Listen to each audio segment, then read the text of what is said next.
Hello everybody! You ready for another story with Zeus? Now, today's story has to do with the idea of Easter, alright? Because Easter's coming up.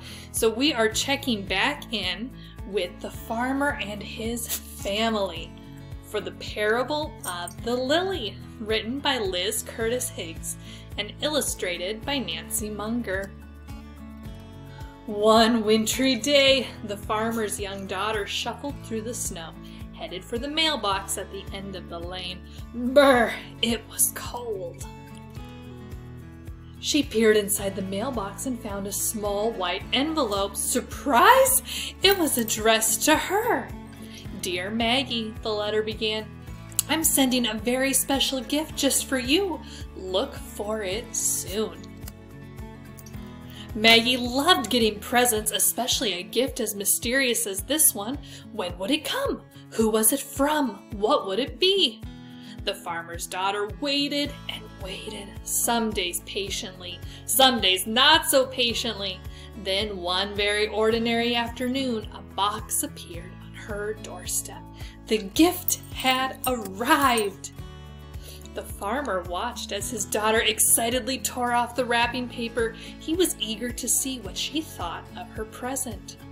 But Maggie didn't say a word. She just stared at the small wooden crate full of dirt.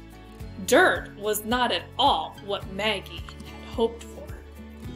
Poking out of the soil was a small piece of paper that told Maggie how to care for her gift. Hide in a cool, dark place, water as needed, and when spring comes, bring into the light. Then she knew it must be a growing thing, like a bulb that would someday bloom into a plant. Oh dear, her long-awaited gift wasn't a toy or a doll or a game after all. The farmer could see that his daughter was very disappointed and his heart grew sad. The gift was from him. With a sigh, Maggie carried the wooden box down the steps into the darkest corner of the cellar and left it there on the shelf. Sometimes she remembered to water it, but most of the time Maggie just plain forgot. The farmer did not forget. He just waited and he watched. Spring came at last. The air was warmer and the gray skies had melted into robin's egg blue. What a welcome sight the sun was.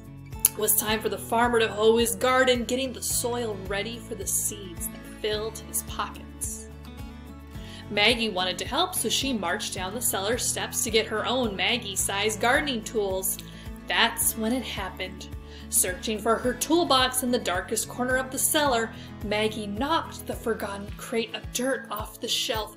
Crash! The crate splintered into pieces. Soil was everywhere, and the flower bulb that rolled to her feet showed no signs of life. What a mess! Maggie was mad at the box and even madder at herself.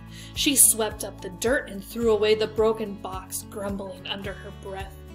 And that ugly old flower bulb, she tossed it out the cellar door, never to think of it again. Until Maggie woke up earlier than usual Easter morning. A warm breeze blew through her bedroom window, and the chirping birds seemed to call her name.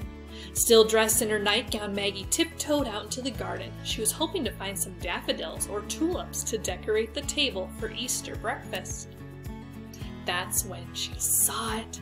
The loveliest lily that God ever made was blooming on the edge of her father's flower garden. Its white petals unfolded like a trumpet.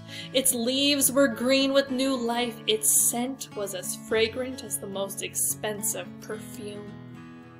Maggie knew all at once what had happened. She didn't know whether to laugh or cry or shout with joy, so Maggie did all three at once. Wake up, everybody, wake up!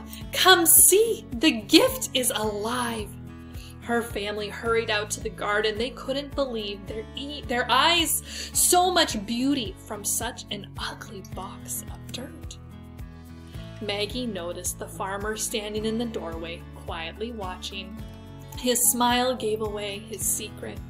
Father, it was you who gave me the lily, Maggie squealed with delight.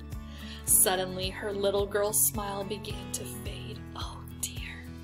She'd thrown away her father's gift without so much as a thank you. How that must have hurt him. "I'm sorry, Daddy," she said, putting her little arms around his big waist. "Will you forgive me?"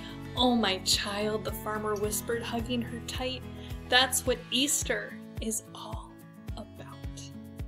The end. Maybe you notice all of these beautiful Bible verses down at the bottom, and I've got them linked in the video description below so you can learn more about these Bible verses that have to do with this Easter gift. So, as Easter comes closer, be looking out for lilies. They're such a beautiful flower, and they speak to us about the love of Jesus. How Jesus went into the tomb, and it was cold and it was dark, but then he rose from the grave. He conquered death, and what a beautiful sight that might be.